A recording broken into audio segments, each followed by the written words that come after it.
What's up everyone, it's Adam from Lifeguard. I'm Tam back with a brand new lifeguarding video, and in today's video I'm going to be ranking the 3 swim tests for the lifeguarding course in order in terms of difficulty. So 1 is going to be the hardest, 3 is going to be the easiest, and I'm basically going to talk about my experience and basically the general consensus of which test is the hardest to pass. Now, before I dive into this, if you guys are new to the channel and you want some information about how to pass these pre-tests, I have plenty of lifeguarding tip videos on my channel that cover each individual one, the course in general, and basically tips for the job and how to be a successful lifeguard. So definitely consider subscribing and liking the video to show your support to the channel. Also, only like 8.5% of you guys are subscribed. So if you hit the subscribe button, it'll mean a lot and it'll help my videos reach more people so they can become lifeguards as well. Now, when it comes to the lifeguard first day, you do all 3 of the swimming pre-tests. And for me, my personal experience being like a 15-and-a-half-year-old kid, taking the test, being pretty skinny, I found the treading water to be the easiest. I know a lot of people think like, listen, treading water with no hands for like 2 minutes,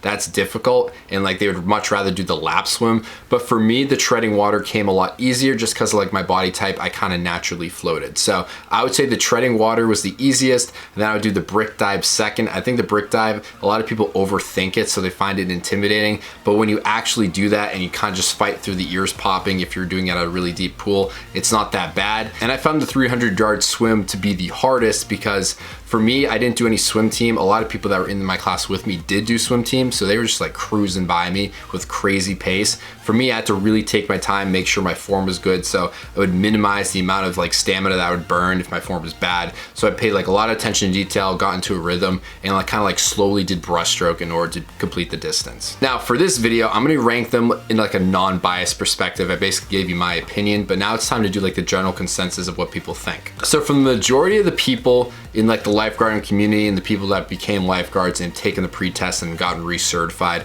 I can confidently say that the hardest test is the treading water test, because a lot of people aren't the best treaders, and doing it without hands is like a real handcuff for a lot of people, no pun intended.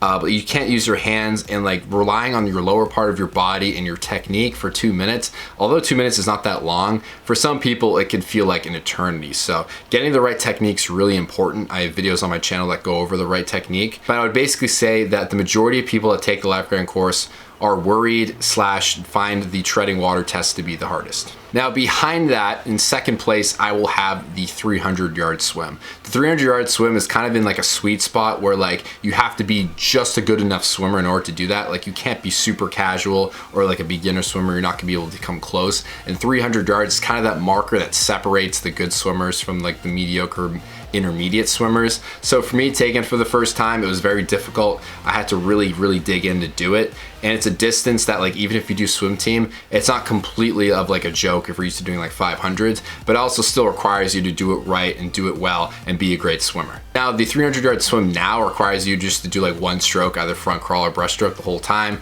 or you can alternate and do whatever you want. But when I took it, you had to incorporate at least 2 strokes. So you had to do front crawl and you had to do breaststroke. So I'd always do the front crawl at the beginning because that like burned me out the most. I always used to get super tired, and I would just do the rest breaststroke. So that was my strategy. But now if I want to take it for the first time, I would definitely do breaststroke and I would pace myself and I'd be fine. Now the easiest of the 3 tests is definitely the brick dive. Now the brick dive is, for some reason, it's really intimidating compared to the other ones.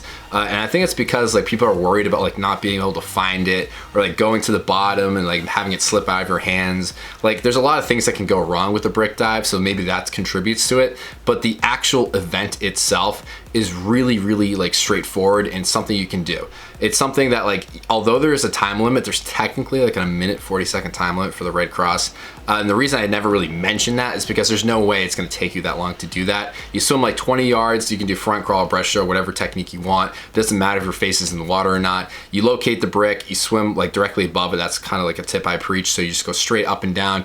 You go down either feet first or head first. The annoying part is like the bubbles and like you have to open your eyes. So maybe if you're not comfortable with that, I can see why like your ears popping and you having to open your eyes and go deep could be annoying. But really, once you grab the brick, it's only like 10 pounds. You push off the bottom a little bit, even though it's not allowed, but your instructor won't care. You get to the surface and you just kind of kick on your back to the starting point. It's very easy to do, and I guarantee you could definitely do it like on repeat, but it's definitely intimidating because going to deep waters and going all the way to the bottom is something that like good swimmers have to do and intermediate swimmers don't like doing. So I hope this video made a lot of sense and you found it helpful. Definitely like and subscribe if you're new to the channel, and I'll see you on the next video. Thanks so much for watching. Peace out.